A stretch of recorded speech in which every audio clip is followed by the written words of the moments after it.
Shalom, everyone, and welcome once again to Treasures of the Torah. I'm Moreh Matan, Pastor Matt McEwen, and this week we have a double portion in our Torah series, Tazria and Metzora. So I have two comments that I'd like to read to you, and both are about tzara'at. This is the skin disease that's commonly known as leprosy, which is not the leprosy of today. We've talked about that before. But I have two comments here from our commentary series, Wellspring of Torah. One is from Sforno, Rabbi Ovadia Sforno, and the Al-Sheikh HaKadosh. Let me first read. It says there, in chapter 13, verse 2 of our Torah portion, if a person has on the skin of his flesh a rising or a scab or a bright spot. Now here's what Sforno says. The tzara'at, lesions, that the Torah lists as rendering a victim impure have nothing in common with the leprous diseases known to medicine today. Tzara'at is a supernaturally caused affliction imposed by God on mankind to punish them for a sin or to atone for a wicked deed.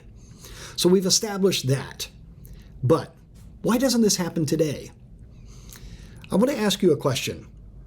What do you think about the word desensitized? Do you think you've ever become desensitized to something? I know I have. I think our societies can become desensitized to certain things. I think one of the easiest ways that we can become desensitized to something is by use of entertainment.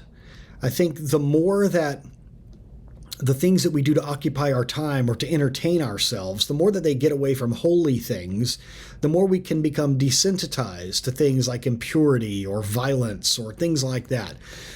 It's just very easy to become jaded to things like this. And so what the Al-Sheikh says to us here is interesting about why things like this don't happen anymore. So let me read this to us. Why does tzara'at no longer occur today? Because it was set off by the spark of holiness within a Jew that could not tolerate sin, and hence reacted against all impurity by pushing it to the surface, where it then manifested itself in the form of lesions, which rendered the individual impure. But this occurred only in past generations, when the element of holiness was powerful enough to be able to expel any and all impurity. In our own day, this powerful force of sanctity is no longer present, and therefore the violent reaction that manifested itself in tzara'at no longer occurs. That is a sad statement, but I think it is true. It's an indictment upon our society and our culture, no matter what nation you're from in the world today. I think there is this problem of being desensitized to these sorts of things. You know, when you get a splinter or a foreign body in your finger or your foot or in a certain part of your body attacks it. And as you know, there are actually times where your body will force that sliver or splinter or something out of your body. The wound will become inflamed, and your body will sometimes try to push that foreign object out of your skin. Well, apparently, what this rabbi says is that's exactly what was going on with tzara'at, that the people were so close to the Lord, they were so close to the giving of the Torah, that spark of holiness was so powerful within them, that it was like how our body, our white blood cells react. It's like how our immune system tries to push something out of our bodies.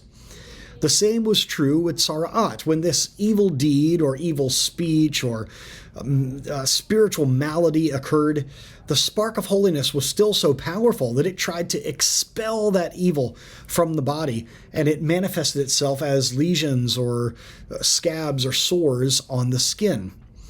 And I think that last statement that the Al-Sheikh made there about that spark simply isn't as powerful today in us to expel any and all evil.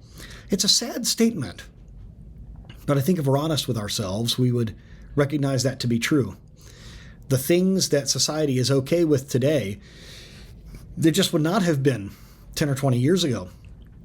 We know there's nothing new under the sun, but it just seems that the closer we get to the return of Messiah, the more evil the world seems to get, and the more bold the world seems to get with its evil.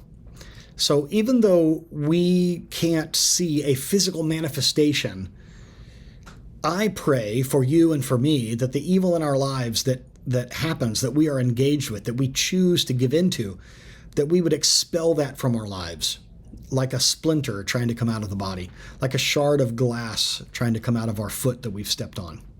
That would be my prayer for you and for me. If you have forgotten, remember to be counting the Omer. We are in the season of the counting of the Omer, and you can, of course, check our website and our yeshiva on instructions on how to do that. We do that at the beginning of the evening after the Amidah prayer, and it is a wonderful commandment because it's easy to do. It's a mitzvah that's easy to do. We're just counting up days until we get to the 50th day, and we celebrate Shavuot. So many blessings I pray upon you and your family, and I pray that you would have the strength and the spiritual wherewithal to expel any darkness or uncleanliness or evil in your life. Shalom and Kol Tuv.